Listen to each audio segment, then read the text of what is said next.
Now listen carefully and answer questions 1 to 7.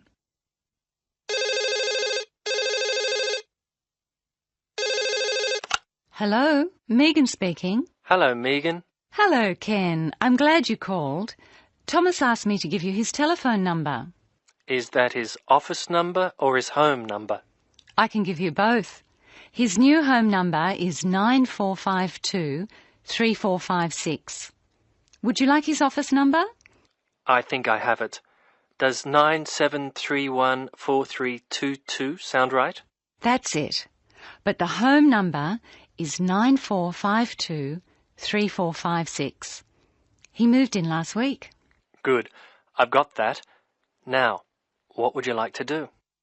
Well, I'd like to go dancing, but Jane's hurt her ankle, so she'd rather not. That's a pity. I guess it means she doesn't want to play tennis either. That's right. She says it's okay to go bowling if we don't expect her to do well. Okay, let's do it. I guess we can go dancing some other time. Well, I booked us some time at the bowling alley of Entertainment City. Do you know it? Is it on Smith Street? Down near the university? That's right. It's on the corner of Smith Street and Bridge Road. What time did you book for? The first booking I could get was 8 o'clock. Okay, it's 7 now. What do you want to do first? Well, I think we should leave now. We can meet at the bowling alley. I can't be that quick. I have to call Thomas to start with, and I need to get changed. Okay, I think I'll leave in 10 minutes and meet you in there. That makes sense. I'll take my car, so I'll be quite quick. I'll be out of here in half an hour. Okay. You're so lucky to have a car. You can get around so easily. Well, yes and no. I often spend ages driving around trying to find a park. The traffic can be very bad. Well, that won't be a problem for me because I'll take the bus. It goes right past my door and I'll have plenty of time. Sounds good. Who else is coming? I think nearly everyone from the afternoon class will be there. Which class? The big maths class or the afternoon tutorial? The maths class. What's more, we get a concession for large numbers. That's good. I'm trying to keep my expenses down this month. So am I. I expect tonight will cost about $20. You must be good with money. I expect it to come to, nearly $40. So how are you going to manage that? Well, the bus is cheap, and if I come home early, I won't have time to spend too much. In any case, I have to be up early tomorrow morning, so I'd really better try to get home by about 11. That reminds me. I have to phone the taxi company for my mother. Goodbye, Megan. I'll see you later. Goodbye, Ken. Ken calls the taxi company.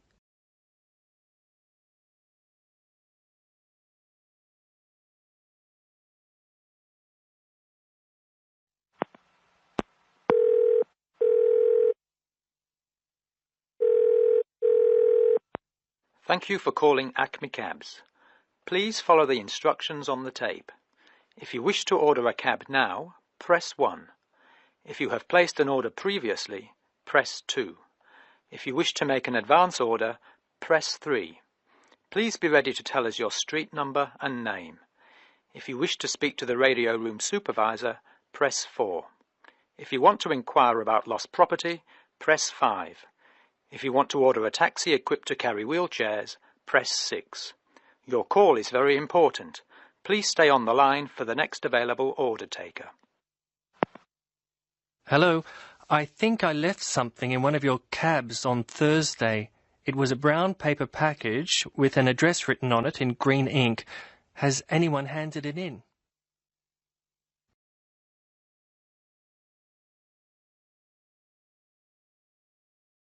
Now, listen carefully and answer questions 11 to 16. Oh, there you are, Paul. Do you have a few minutes? Can we think about this year's school trip? Hi, Jean. Yes, of course. Have you got any ideas? I've been looking through some information, and I've brought a few leaflets with me. Here you are. Okay, thanks. Just remind me when the trip is. Next Friday. We'll be leaving at 9 and be back here at around 4, so we've probably got time to visit a couple of places. Let's see. What leaflet have you got there? Central Gardens. Looks like a nice place. It's open from 9 until 6, so we could go there anytime we wanted, really. What about there in the morning and then somewhere else in the afternoon? Farmers Market would be an option first as well, at least until they close at 1. Or we could try Grey Castle. That should be possible in the morning or in the afternoon. Oh, hang on. That's at the weekend. The last admission is at noon on weekdays. Greenhall says the same thing. Queen's Park opens at 8, so we could go there first. Or, according to these times, we could go there on the way back to school, because they don't close the gates until sunset during the week. Okay, that gives us a few options. We went to Queen's Park a couple of years ago, didn't we? I seem to remember that the pupils really enjoyed it. It'd be nice to go somewhere new as well. I've seen groups from other schools going around Grey Castle. So have I. But then again, maybe we should play it safe and go to Green Hall. At least we've got experience of taking classes round there. Farmers Market is popular with other schools, though, so it must be interesting. It'd be good to go somewhere where someone can show the pupils around, explain things to them. I've been on a tour around the castle, and they do a really good job. I think they have guides at the hall, too, don't they? It says here that they used to, but don't anymore. You can get shown round Central Gardens, though. I think we'd have to do any explaining if we took the pupils to the market or the park. That wouldn't be a problem, though. No, and at least those two would be free, wouldn't they? I think all the others charge, and we'd have to get the parents to pay some money. I'm sure they wouldn't mind paying if it was a small amount. Let me check the leaflets. There's a special price for large groups at Grey Castle. Oh, but you can get into Central Gardens for nothing. Right. Oh, I've just thought of something. We wouldn't need to book anything if we were going to Queen's Park, but what about the other places? Central Gardens say you need to let them know if there are more than 10 people in your group, which would include us. The same at Grey Castle. Farmers Market says you can just turn up, and so does Green Hall. Right. Well, I suggest we take the pupils to Grey Castle for a tour in the morning. How does that sound? Yes, sounds good. We should contact them to book it as soon as possible. In the afternoon, we can do something a bit more relaxed at the park, and we'll have to think about going to Green Hall another year. Shame Farmers Market isn't open, but we can't change the day. So that's a decision then. Now, let's think about what we're going to get the pupils to do. It's a school trip, after all, and we should give them some work to do.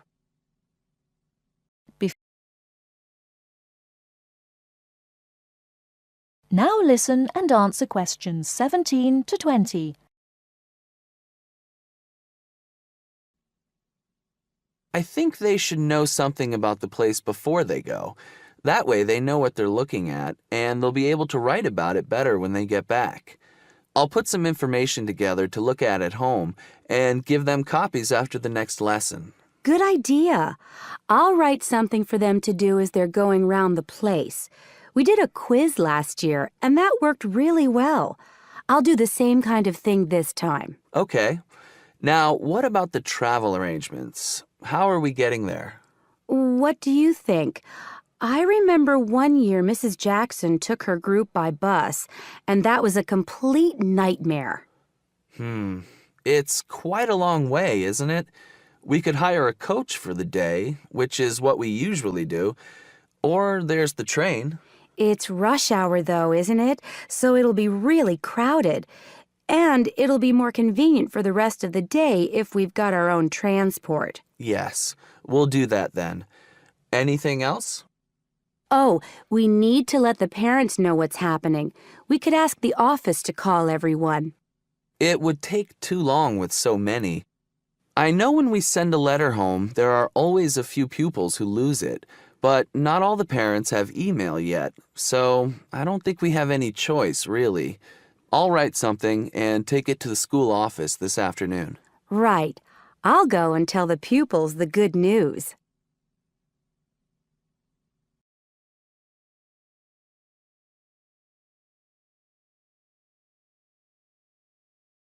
Now, listen carefully and answer questions 21 to 24. Now listen and answer the questions. Nobody likes cold weather, but for old people it can be particularly uncomfortable and dangerous. They can become cold without even noticing it. To keep warm, they may need help from friends and neighbors like you. To find out how we can help, we've invited a representative from the Social Service Department at the Town Hall to talk about the Winter Warmth Code campaign. Mr. Hastings, can I first ask you why it is so important to keep an eye on elderly people during cold weather such as we've been having lately? Yes. There are two main reasons. First, the old suffer from the cold more than the rest of us. They're not as active or strong as you and me, and it's harder for them to keep warm. This can lead to all sorts of complications. They have less resistance to infection. The quality of their lives is badly affected, and in extreme cases, they may need to be hospitalized. According to the newspapers, old people are actually dying of the cold. Is this true? I'm afraid it is. I said before there were two main reasons why we should keep an eye on old people. Well, the other major problem is that so many pensioners cannot afford to heat their homes properly. Now listen and answer questions 25 to 30. They may already be living in difficult circumstances. Then, in an exceptionally cold winter such as this one, they may just not have enough money to pay for the extra heating necessary. It seems terrible that in a society such as ours, this should be happening. It is. And what the Winter Warmth Code campaign aims to do is to bring this problem to the attention not only of the government, but of everybody else in society. We all have a duty towards our old people to make sure that they do not suffer in this cold weather. So now to the practical side of things. What can we do to help? Well, we all know someone old, a relative maybe, a neighbor, someone living round the corner. We should adopt that person and make sure that we spare a few minutes every day to check that everything is okay.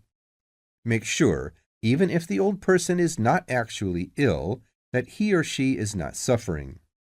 Check when you go inside that the house or flat doesn't feel cold to you. It's a good idea to try to feel some part of their body, like their face or hands. Old people can become cold without even noticing it, you know.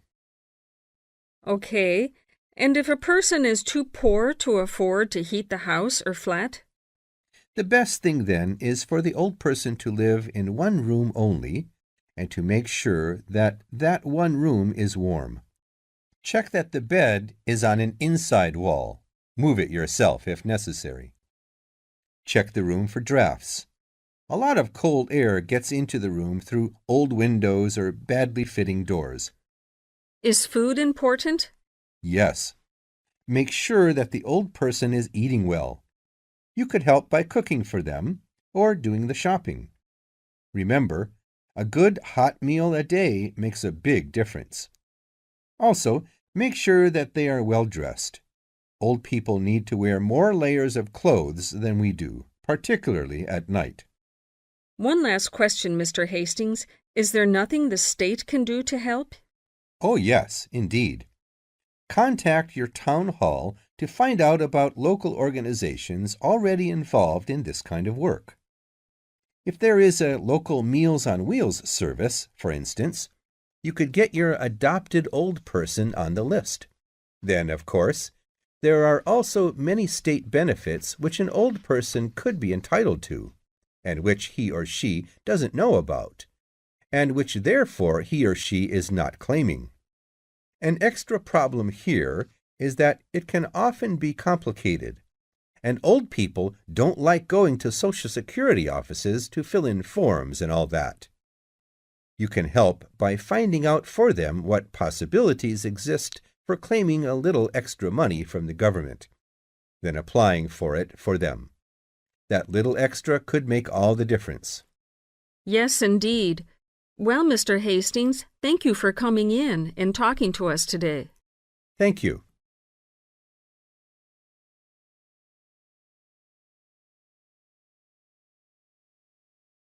Now listen carefully and answer questions 31 to 40. Today I'm going to talk about the city of Barcelona and its architecture. First, the city. Barcelona is a city of some 1.5 million people. It is a port situated on the northeast coast of Spain in the province of Catalonia. The people speak Catalan as their native language, but most are also fluent in Castilian Spanish and some speak English too. The city centre is surrounded by a ring road which encloses a grid with two major roads running diagonally across it. These are the Avenidas Diagonal and Meridiana. Probably the most famous street in Barcelona is La Rambla, which connects the Plaça de Catalunya in the town centre to the statue of Columbus on the water's edge. All along the centre of this wide boulevard are stalls selling flowers and artistic works. Barcelona was founded by the Carthaginians from modern-day Tunisia in North Africa. It grew under the influence of the Roman Empire, later becoming the capital of Spain. Under strong government, it expanded its trade, exporting cloth to other Mediterranean ports, and establishing itself as a financial centre. It went into decline after 1400, and in 1640 it was the centre of the Catalan Revolution against King Philip IV of Spain. Now it is considered by many to be the cultural centre of Spain, and the Olympic Games were held there in 1992. Now to the architecture. Throughout the city there are many fine buildings, churches, cathedrals, markets and squares, which date back to the 13th century. One very fine square, which can be entered from La Rambla, is the Plaça Real, or Royal Square. This was built by Molina in the 19th century. 7 narrow passages lead into a large central area, which is surrounded by 2-storey buildings. Most of the ground floor is occupied by restaurants and bars, and it is traditionally a place of music and entertainment. It is impossible to talk about the architecture of Barcelona without mentioning Gaudí, who dominated the scene from the 1880s until his death in 1926. His style was unique, a decorative form of Art Nouveau, the style of the 1920s and 30s in Europe. It was based on organic natural forms, which often seem to defy the qualities of the materials they are made from. I will mention just 3 of his best-known works today. The first is Güell Palace. This was built for the Count of Güell, one of Gaudí's main supporters. The building features 2 arched gates, which lead into the stable area. Inside are 2 circular staircases, one for people and the other for horses. The ground floor is built of brick, but there is also much natural stone used in the construction. The roof is quite fantastic, with brightly coloured sculptures built around the chimneys and ventilation shafts. Another project commissioned by Güell is the park named after him. This was meant to be a garden city with 50 houses, but in fact only 2 were ever finished. The influence of nature is strong in the cave-like spaces and animal figures, and again, much use has been made of brilliantly coloured surfaces. But the greatest of Gaudí's works is still under construction, and it is not expected to be finished until 2041. He began work on this cathedral, known as La Sagrada Familia, Church of the Holy Family, in 1882, which means that it will have taken 159 years to complete. The finished building will have 18 towers the highest being 170 metres high. The building will be 95 metres long by 60 metres wide, and it will hold 13,000 people, a truly impressive monument to Gaudi's great genius. And that's all we have time for today. Next week, we'll look at some of Gaudi's smaller projects and also his furniture designs. Please make sure that you complete your assignment on Le Corbusier by this coming Friday.